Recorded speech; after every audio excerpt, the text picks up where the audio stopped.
Fala pessoal, sejam muito bem-vindos a mais um vídeo do canal da Casa da Betoneira. Desculpem o barulho, mas é muito importante as informações que a gente passa pra vocês, não deem bola pro barulho. Hoje eu quero falar pra vocês uma coisa muito importante. O vídeo vai ser pequeno e tem muita gente que me pergunta sobre isso, e no fim das contas eu tenho que falar sempre a mesma coisa. Existem muitas pessoas e muitas máquinas que já não existem mais peças, e aí aquele cliente, ele chega e fala: pai, eu tenho que fazer uma adequação, ou eu quero essa peça aqui, essa máquina não é tão nova, é mais antiga. E na parte das polias, a gente pode ter aí uma diferença, e polias que já não existem mais, o cara não encontra. No fim das contas, o cliente acaba falando: bah, minha polia lá, ela tinha tanto e agora vai ter tanto, ou era de alumínio e já não tem mais. Por exemplo, tem muitas máquinas aí que a gente tem peças para vender que eu não trabalho com polias de alumínio, e eu trabalho com polias de ferro fundido, e essa pergunta é recorrente quando a gente fala sobre isso, né, Gu? Tem às vezes muitas pessoas que têm aquela dúvida: será que se eu não pegar uma polia de ferro fundido, que é mais pesada que uma polia de alumínio, ela não vai pesar pro motor? Não vai fazer com que aquele motor ele sofra para arrancar? Pegar duas polias, por exemplo, uma polia de alumínio de 323 milímetros, exatamente com a mesma massa, e transformar ela em ferro, não é a mesma coisa que tu pegar e botar uma polia de um motor, sei lá,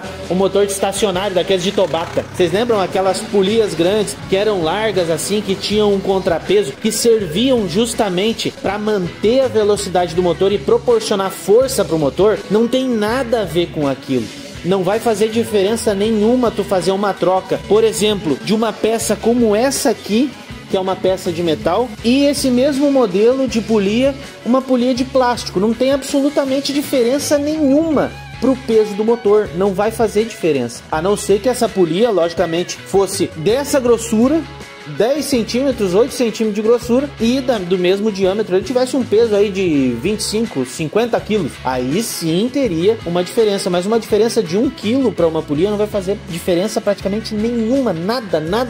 Não vai fazer sofrer o motor. Agora, se a gente for analisar uma polia como o que eu falei para vocês, uma polia do motor Yanmar, de um TC10, de um TC11, TC14, aí é outra história. Aquela polia ali é uma polia compensadora, ela serve para que aquele motor trabalhe, e por causa da rotação daquela polia, como ele tem peso externo na polia, ele mantém a rotação daquele motor, e logicamente é por isso que quando tu aciona o motor, ele vai fazer pá, pá, pá, pá, pá, pá,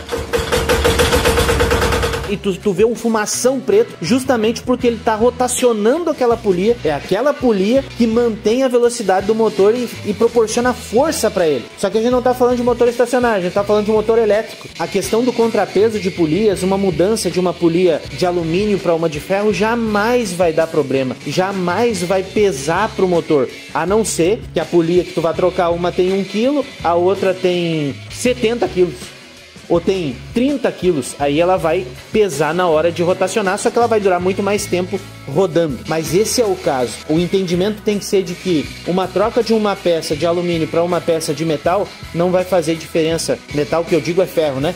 Ferro fundido não vai fazer diferença praticamente nenhuma, não vai influenciar no motor. Espero ter ajudado a cada um de vocês com mais esse vídeo, e a gente se vê no próximo vídeo.